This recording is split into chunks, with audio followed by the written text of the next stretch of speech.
गावचं जीवन एवढं सुखमय कसं बरं? तर गाव गोष्टी पाहताना आज आले होते आपल्या पुणे जिल्ह्यातील खेड तालुक्यातील वांजाळे या गावात. भात कापायची कामं चालू होती. सकाळी सकाळी लवकर आले होते इकडे.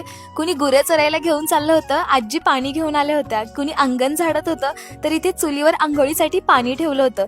सूर्यप्रकाश घरावर पडलेला. लहान मुलं शाळेत चालली होती. बरं, आजी भांडी घासत होत्या आणि या आजी कपडे धुण्यासाठी घेऊन चालल्या होत्या.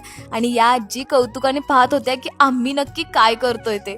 मग काय, कशी वाटली गावची सकाळ? ही शाळेतली मुलं शाळेत गेली आणि आता मी निरखून पाहायला लागले होते या जुन्या पद्धतींच्या घरांचं नक्षीकाम, हा कौलाचा मांडव, या छोट्या बाळाचे एक्सप्रेशन्स, बाबांचं त्यांच्या गुरांवरचं प्रेम आणि शेणखतात थांबलेल्या कोंबड्याचं आरवणं, ओढ्यावर कपडे धुणाऱ्या काकी, घराच्या बाहेरची ही साबरीची झाडं, एसटी स्टँडच्या इथे पाकडा आणि झाडांची सावली आणि भात कापायची ही लगबग.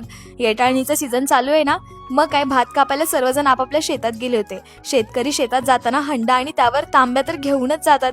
आजी बघा या वयात पण कणाकण काम करतात येत आणि या आजी पेंड्या बांधत होत्या. भात जोडायचं काम हे सगळ्यात अवघड बरं का. आजोबा व नातीचं हे सुंदर नातं आणि गोठ्यात जाऊन यांना पण माया केली.